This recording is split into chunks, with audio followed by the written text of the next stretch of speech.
Baik, bismillahirrahmanirrahim. Assalamualaikum warahmatullahi wabarakatuh. Ketemu lagi di YouTube Hilan Mati Channel. Kali ini kita masih membahas tentang seputar obsesi, obrolan seputar edukasi.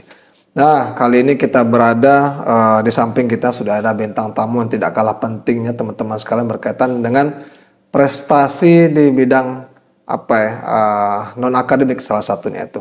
Kita kenalan langsung sama Kak Dea. Halo Pak. Bisa langsung disapa Kak Dea. Oke, halo semuanya. Assalamualaikum warahmatullahi wabarakatuh.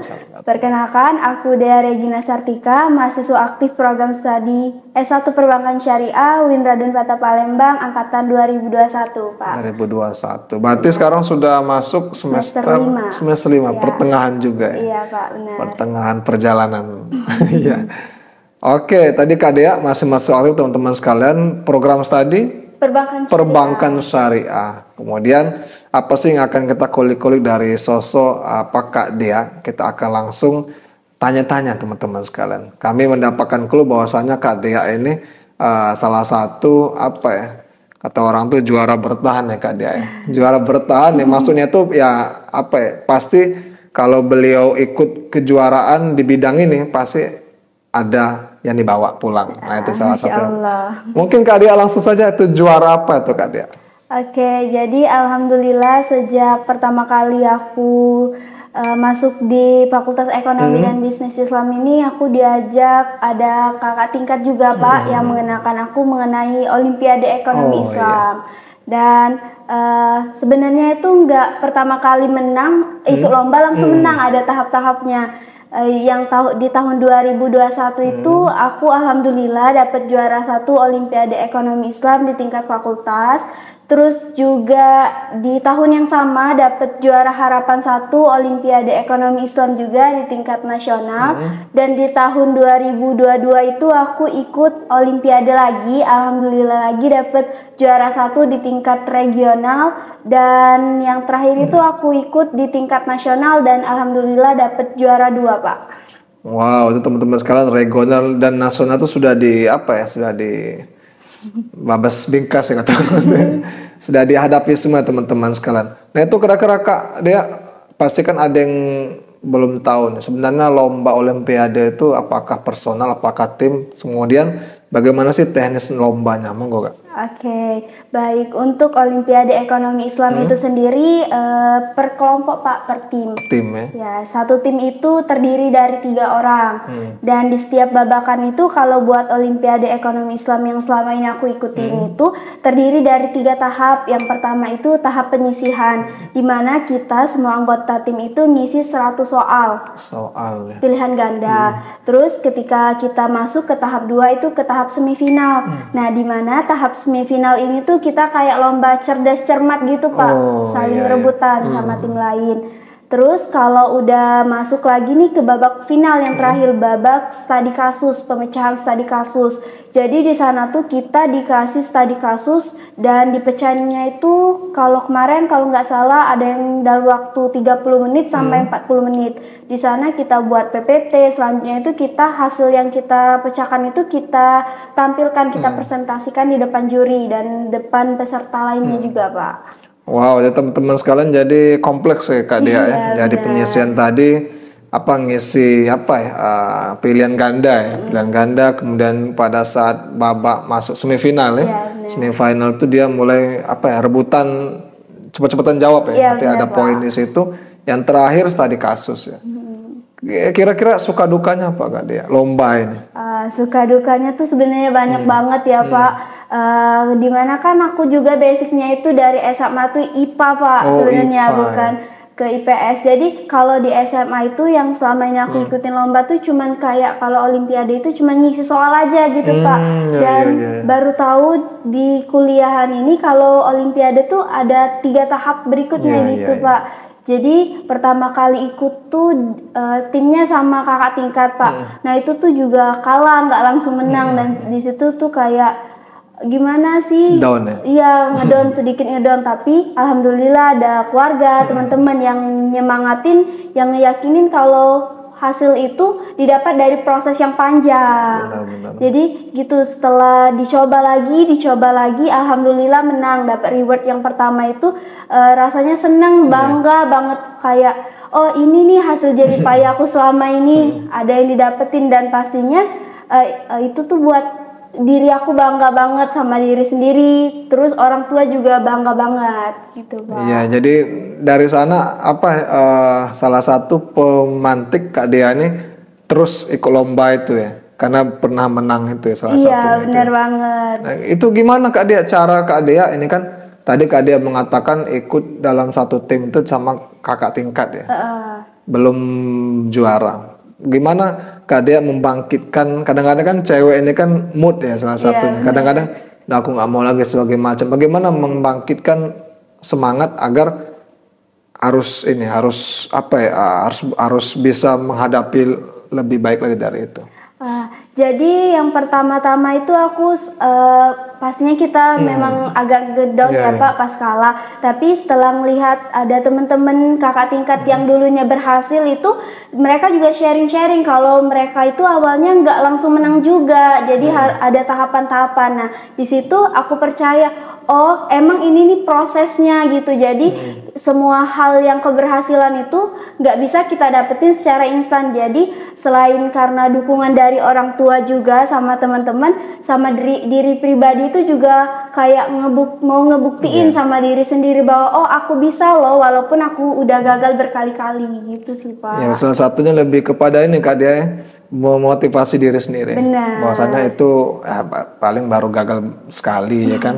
Masa kita nggak mau coba lagi kan, apalagi memang passionnya Kak Dea di situ ya. Iya, bisa dibilang. Nah, yang jadi pertanyaan Kak Dea, kenapa Kak Dea ini cenderungnya lomba olimpiade? Lomba lain apakah nggak berminat gitu mau coba? Oke. Sebelum dari lomba olimpiade itu aku juga pernah ikut lomba esai, lomba bisnis plan juga pernah coba-coba, dan lomba esai itu udah hampir ke tahap semifinal juga Pak. Dan kan aku juga ikut organisasi di FEBI ini, jadi mereka itu dikelompok-kelompokin gitu. Lebih kayak, dan aku sadar juga bahwa oh aku nih lebih basicnya itu lebih ke olimpiade gitu Pak. Oh ya, salah satu melihat potensi diri ya Kak Dea. Kira-kira Kak Dea, tadi Kak Dea mengatakan organisasi. Apa sih organisasinya? Oke. Kalau di fakultas di UNIF ini aku ikut yang namanya BSO Pakis, Pusat Kajian Ekonomi Islam, yang emang itu tuh fokusnya ke kajian mengenai ekonomi Islam juga Pak. Nah kalau di luar aku ikut organisasi Komunitas Muda Sriwijaya, sama sekarang ini lagi aktifnya di Senyum Anak Nusantara. Nah itu kalau yang di luar, organisasi luar tuh fokusnya di bagian apa Mbak? Oke, kalau buat organisasi di luar itu fokusnya ke kegiatan sosial, khususnya di bidang anak-anak gitu Pak. Oh, berarti emang fokusnya itu kalau anak-anak seperti halnya apa itu Kak? Contoh program. Yang baru-baru kami jalan ini namanya Sekolah Nusantara. Jadi kita itu memberikan edukasi kepada anak-anak mungkin yang putus sekolah atau yang emang belum pernah sekolah formal itu buat belajar gitu Pak. Berarti lebih kepada memfasilitasi bagaimana dari setiap anggota itu memberikan edukasi. Benar. Itu Kak Dea. Jadi ya, berarti sasarannya Kak Dea orang-orang yang putus sekolah, kemudian juga yang memang ekonominya itu bisa dibilang tuh yang kurang mampu ya. Kalau misalnya ada nggak pengalaman unik memberikan pelajaran misalnya anak-anak yang di bawah kolong jembatan sebagai macam itu? Jadi di bulan yang lalu Pak ya, tepatnya di Hari Anak Internasional. Nah itu tuh kami memberikan edukasi kayak kegiatan sosial di tempat pembuangan akhir di Sukawinatan Pak. Dan di situ tuh aku nggak nyangka banget kalau emang di real kehidupan kita tuh ada tempat yang kayak gitu. Kan biasanya kita cuma nonton di film aja Pak. Ada tempat pembuangan sampah gitu-gitu. Dan di sana kita melihat langsung gimana cara mereka bekerja di tempat pembuangan akhir itu Pak. Dan di situ tuh kayak kita ngerasa, aku pribadi ngerasa harus lebih bersyukur banget karena banyak banget di bawah kita itu yang lebih maksudnya lebih kurang beruntung dari kita.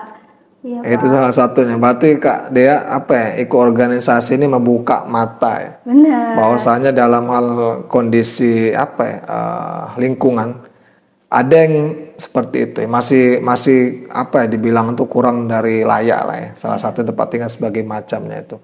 Nah, kira-kira Kak Dea, apa sih capaian yang belum terpenuhi bagi seorang Kak Dea? Oke. Kalau aku tuh biasanya kalau ada yang ingin dicapai wishlist itu biasanya aku buat note di HP gitu Pak. Dan alhamdulillah itu satu persatu walaupun nggak cepet gitu udah tercapai semua. Dan aku tuh lagi mau ngejar buat nyari prestasi yang tingkatnya internasional Pak gitu, dan itu belum tercapai. Semoga di waktu dekat ini bisa tercapai. Amin. Kita doakan bersama-sama teman-teman sekalian bahwasanya memang apa ya, semakin kesana harus semakin apa Kak Dea, semakin tinggi lagi ya. Habis kita mengalahkan regional, habis itu naik kepada nasional, habis itu ke internasional, itu salah satunya. Apakah masih tetap di Olimpiade itu? Kalau buat di Olimpiade sendiri pasti bakal masih ikut ya Pak. Tapi aku juga mau nyoba ke esai lagi, ke bisnis plan gitu-gitu Pak. Iya sih, karena ini kalau kadang-kadang ada yang dari negara mana itu melaksanakan kayak lomba kayak gitu, tapi tetap dia membawa utusan dari provinsi, biasanya provinsi Sumatera Selatan atau Indonesia pada umumnya, itu salah satu. Nanti semoga saja ya Kak Dea aja, apakah pada saat ini dimulainya, apakah nanti next, tapi itu goals ya yang harus dicapai ya, karena ya kita doakan bersama-sama agar dipermudah lah segala urusan Kak Dea, itu salah satunya. Nah kemudian Kak Dea, bagaimana pembagian waktu Kak Dea yang super sibuk, organisasi tidak cukup satu tapi malah ngerambah ke yang luar berkaitan sama sosial, apa sih dengan akademik itu bagaimana tuh manajemennya? Kalau menurut aku tuh kita tuh harus buat piramida buat apa ya, maksudnya tuh piramida buat yang mana yang lebih penting gitu. Skala prioritas. Ya benar, skala prioritas yang lebih penting. Kan kita sebagai mahasiswa sebenarnya tugas kita utama itu untuk belajar ya Pak. Sih, makanya buat organisasi itu mungkin kayak kita ngisi waktu luang kita buat nggak tersia-sia, terbuang sia-sia gitu aja sih Pak. Misalnya kalau kita hari ini ada mata kuliah, ya kita utamain mata kuliah kita itu sendiri, karena dilihat dari tujuan utama kita kuliah itu kan untuk belajar. Nah kalau misalnya ada waktu luang itu baru kita ke organisasi gitu Pak. Oh berarti itu teman-teman sekalian dengar nih ya teman-teman. Jadi fokus kita kesini ini ngapain? Ya kan fokus kita kan menimba ilmu, salah satunya itu ya diselesaikan ya Kak Dea ya. Setiap mata kuliah yang kita ambil setiap semester. Kemudian organisasi itu salah satunya itu tujuannya untuk membentuk karakter, kedewasaan sebagai macamnya itu ya. Kemudian kalau misalnya ada kuliah ya kuliah dulu. Jangan sampai nanti kuliah nggak pernah masuk Kak Dea. Fokusnya ke sekret terus, ke organisasi kan ujung-ujungnya nilai kecil ya. Ya orang tua kan nggak menginginkan itu. Orang tua tuh nggak melihat kita tuh, ikut organisasi apa enggak. Dia tuh yang dilihat tuh bagaimana nilainya. Nah kan itu yang ditanyakan, bagus nggak sebagai macam. Malah syukur-syukur bagus di akademik, bagus di non akademik. Dan itu jarang, nggak ada ya. Karena kan kebanyakan juga mahasiswa ini karena dia terlalu asik di organisasi sampai ngelupain mata kuliah gitu Kak. Dan itu tuh salah, karena emang misalnya kalau orang tua kita yang di desa gitu nggak ngerti masalah organisasi mereka taunya kita kuliah di Palembang gitu Pak. Iya sih, itu salah satu teman-teman sekalian ya itu tadi kalau sudah nyaman satu posisi itu kadang-kadang lupa sama yang lainnya. Cuman balik lagi itu teman-teman sekalian, ya kita sih yang bisa memanage diri kita Kak Dea. Kalau misalnya aku misalnya mau fokus ke organisasi, boleh kalau untuk sekarang. Cuman jangan sampai kuliah ya yang ditumbalkan Kak Dea. Pada saat sudah semester akhir, nah ini Kak Dea. Nah semester akhir jangan lagi aktif ke organisasi. Maksudnya itu hanya sebatas ya mendampingi saja lah. Tidak usah kita tuh masih fokus ke ikut lomba-lomba sebagai macamnya itu. Ya kan, karena ya jatahnya organisasi itu sudah habis. Benar. Nah, kadang sekarang kita fokusnya menyelesaikan bagaimana caranya keluar dari sini. Kalau nggak bisa keluar, dikeluarkan nanti. Itu teman sekalian. Nah, kira-kira Kak Dea, Olimpiade ini apa ya? Susah apa nggak sih? Mungkin bagi yang di luar sana yang ingin mencoba Olimpiade, tantangan nih, kira-kira bagaimana sih? Buat aku pribadi ya, Olimpiade itu kayak susah-susah gampang sih Pak sebenarnya. Yang penting kita itu harus rajin. Karena orang Olimpiade tuh kebanyakan dari mindset orang tuh orang Olimpiade tuh pinter-pinter banget, jenius banget Pak. Namun di luar dari memang dia pinter, kita tuh butuh ketekunan untuk belajar. Karena yang menang itu nggak harus pinter, tapi yang rajin belajar gitu Pak. Jadi nggak usah takut buat masuk ke dunia Olimpiade karena kita tuh bakal nemuin hal-hal yang menarik yang ada di Olimpiade itu sendiri Pak. Wah, salah satunya lebih kepada membuka cakrawala berpikir ya Kak Dea ya. Benar. Tentang soal-soal tentang seputar ekonomi syariah itu salah satunya. Ada nggak Kak Dea pada saat di babak-babak final itu kan kata Kak Dea kan lebih kepada kerjasama tim ya. Bukan hanya final tapi juga semifinal ya, yang kayak jawab rebut-rebutan sebagai macam. Ada nggak misalnya itu ada temen yang asal jawab gitu? Ada nggak? Ada. Waktu pas kami ikut Temilnas di Jogja kan Pak. Nah waktu itu tuh aku sama tim aku tuh kayak bener-bener nggak tahu nih jawabannya, tapi temen tim aku tuh yakin dengan jawaban itu, tapi kami berdua nggak yakin. Jadi karena temen kami bener-bener yakin, ya udah dijawab aja dan jawabannya tuh benar gitu Pak. Jadi kayak emang dia pinter terus hoki juga Pak kayaknya. Iya, itu salah satu. Tapi kalau misalnya rebut-rebutan soal tuh Kak Dea, isai itu ya? Iya, esai. Oh, isai. Kira-kira tingkat kerumitan soalnya itu dari sekian apa ya? Kak Dea ikut lomba tuh dari tahun berapa tuh? Tahun 2021. 2021 sampai sekarang 2023 ya? Iya. Kira-kira tingkat kerumitannya apakah sama ataukah ada perbedaan tuh setiap tahun? Di setiap tahun itu soal-soal itu selalu di-upgrade gitu Pak. Jadi tingkat dari tahun 2001 ke 2023 itu walaupun emang sejenis soalnya, tapi ada kerumitan yang berbeda-beda di setiap babaknya gitu Pak. Berarti dia lebih kepada disesuaikan sama perkembangan zaman ya Kak Dea. Apa sih yang topik yang lagi hangat sekarang? Kemudian dibenturkan dengan ekonomi syariah ya. Itu salah satunya. Itu teman-teman sekalian, apa ya, banyak yang dikulik-kulik dari Kak Dea bahwasanya yang paling penting tadi skala prioritas Kak Dea. Skala prioritas kita di sini sebagai apa tujuannya itu, kemudian organisasi itu apa ya, hanya sebatas apa ya kata orang itu pendukung Kak Dea, pendukung tentang kedewasaan kita dan juga prestasi non akademik, itu salah satunya. Nah mungkin Kak Dea ada nggak ingin disampaikan closing statement? Oke.